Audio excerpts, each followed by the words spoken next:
Estamos aqui com o Dr. Miguel Ciruji, professor titular de Urologia da Faculdade de Medicina da USP de São Paulo e um dos maiores cirurgiões brasileiros.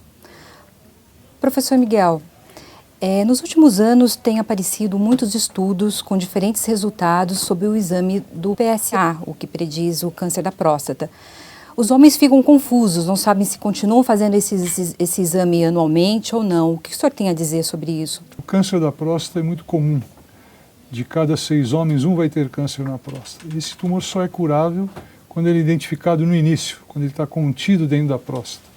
Nessa fase ele não dá sintomas. Então os médicos são obrigados a recorrer a estudos de diagnóstico para detectar a doença nessa fase curável. E aí entra o PSA e o toque. Surgiu uma controvérsia no sentido de que o PSA talvez não seja um exame perfeito. O PSA é uma proteína que existe no sangue que se eleva nos casos de câncer. O que acontece é que realmente ele não é um exame perfeito. Ele tem pequeno problema. Ele se eleva em casos de câncer, mas muitas vezes ele também se eleva em doentes que têm próstata normal. Então o fato de um PSA ser elevado muitas vezes obriga um médico a solicitar uma biópsia. A biópsia é feita, esse doente passa por momentos de assombros, de temor, de sofrimento e no fim ele não tem nenhum problema. Existe uma outra questão que é o fato de que muitos cânceres de próstata são pouco agressivos, são mais ou menos indolentes. E quando a gente faz um PSA e dá alterado, a gente faz uma biópsia e encontra um tumor desses indolentes, esse doente às vezes é tratado sem que isso fosse necessário, porque esse tumor nunca iria dar problema. Existem esses casos. Agora, vendo o problema de outro lado, como médico, eu queria lembrar que esses tumores indolentes representam uma minoria dos casos que a gente descobre no cotidiano, 10 ou 15% dos casos.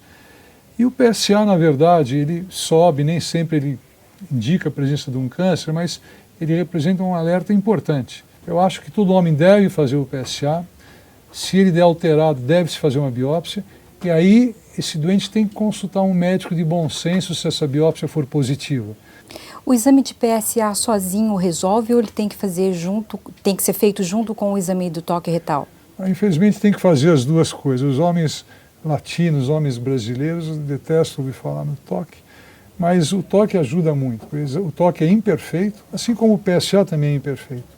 Agora, quando são feitos os dois exames juntos, a gente aumenta a chance de diagnosticar um câncer.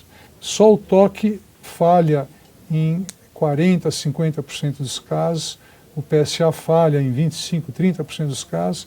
Agora, se a gente fizer os dois juntos, só escapam 6% ou 7% dos casos de tumores. Então é importante combinar os dois para a gente poder proteger o homem, diagnosticar um câncer numa fase curável.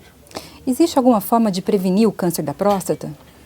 Essa é uma grande questão, porque como o câncer de próstata tem grande prevalência, de cada 6 homens um vai ter câncer, existe um esforço da ciência médica para descobrir mecanismos, medicações, várias medidas têm sido propostas.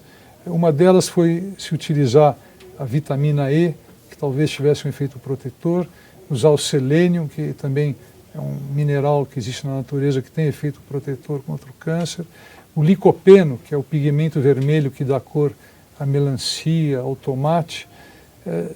Estudos retrospectivos feitos com grandes populações de doentes demonstraram que essas ações que eu acabei de descrever talvez reduzisse a chance de câncer de próstata em 30% a 40% dos pacientes.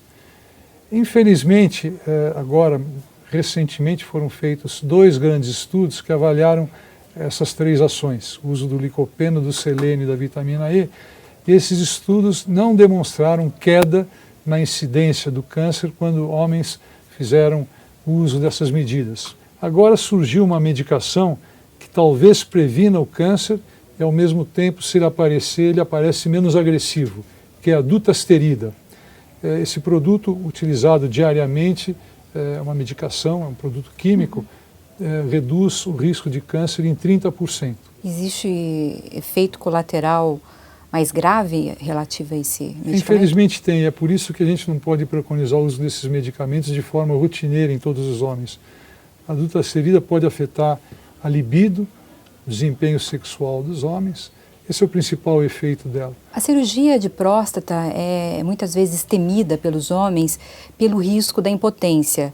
Qual o risco do homem ficar impotente após a cirurgia? A cirurgia comum que se faz nos casos de crescimento benigno da próstata não causa impotência. Isso é importante ser enfatizado, porque a maioria dos homens que operam da próstata opera por um crescimento benigno, que está dificultando a expulsão da urina. Por outro lado, nos casos de câncer, a cirurgia radical é o método que mais cura pacientes, mas ela tem dois inconvenientes. Ela aumenta os riscos de impotência e os riscos de incontinência urinária, que é aquela perda involuntária de urina que prejudica a qualidade de vida, a pessoa precisa usar fralda. Dr. Miguel, nós sabemos que a mulher tem um papel muito importante na saúde do homem. É ela geralmente quem encaminha o marido para fazer exames. O senhor observa isso com frequência no consultório? A mulher tem um papel, na verdade, incomparável nessa área, Cláudia.